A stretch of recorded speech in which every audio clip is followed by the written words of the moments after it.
नमस्कार. एक भोंदू बाबा शेकडो महिलांचे विश्वास कसा जिंकतो आणि त्याच विश्वासाचा गैरफायदा कसा घेतो. आज महाराष्ट्र हादरला आहे, कारण अशोक खरात नावाचा एक नराधम महिलांच्या आयुष्याशी खेळ करत होता. पण प्रश्न असा आहे की हे इतक्या दिवसापर्यंत चालू कसं राहिलं? महिला काय करत होत्या? तर आजचा हा व्हिडिओ शेवटपर्यंत नक्की बघा, कारण यातून प्रत्येक महिलाला एक मोठा धडा मिळणार आहे. नाशिकमध्ये सध्या चर्चेत असलेला भोंदूबाबा म्हणजेच अशोक खरात याला पुन्हा कोर्टात हजर करण्यात आलं आहे. न्यायालयाने या प्रकरणाची गंभीर दखल घेत त्याची पोलीस कोठडी 1 एप्रिल पर्यंत वाढवली आहे. या प्रकरणात आधीच 10 गुन्हे दाखल झाले आहेत. त्यापैकी 8 गुन्हे महिलांवरील अत्याचारांचे आहेत आणि 2 गुन्हे आर्थिक फसवणुकीचे आहेत. एसआयटी तपासात अशी धक्कादायक गोष्ट समोर आली आहे की आरोपी मोबाईलमध्ये नंबर कोडवर्डमध्ये सेव्ह करत होता.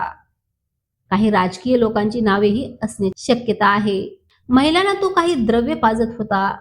त्याचा तपास सुरू आहे. आता प्रश्न असा आहे की हे सगळं इतक्या दिवसापासून चालू होतं, तरीही कुणाला कसं कळलं नाही? विचार करा. एका महिलेला जर कोणी बाबा म्हणून विश्वासात घेत असेल, तर ती त्याच्यावर किती विश्वास ठेवत असेल. पण इथे काय झालं, त्या विश्वासाचाच गैरफायदा घेतला गेला आहे. महिलांचं मानसिक, शारीरिक आणि आर्थिक शोषण केलं गेलं. काही महिलांचं आयुष्य अक्षरशः उद्ध्वस्त झालं आहे. आणि सर्वात मोठा हा प्रश्न आहे की हे सगळं चालू असताना आवाज का उठला नाही? हा व्हिडिओ फक्त एका आरोपीबद्दल नाही, तर हा आपल्या समाजाचा आरसा आहे. आजही काही लोक डोळे बंद करून भोंदू बाबाच्या मागे जातात. स्वतःचा विचार न करता अंधश्रद्धा मानतात.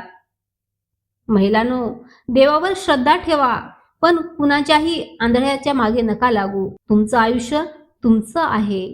तुमचा निर्णय तुमचा असायला हवा. या प्रकरणामुळे महिला आयोगाच्या अध्यक्षा रुपाली चाकणकर यांच्यावरही प्रश्न निर्माण झाला आहे.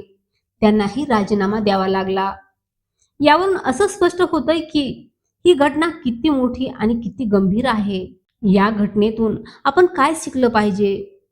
कोणीही बाबा किंवा कोणीही गुरु असला तरीही त्याच्यावर आंधळा विश्वास ठेवू नये. कोणतीही गोष्ट चुकीची वाटली तर लगेच आवाज उठवला पाहिजे. स्वतःचा विचार करा.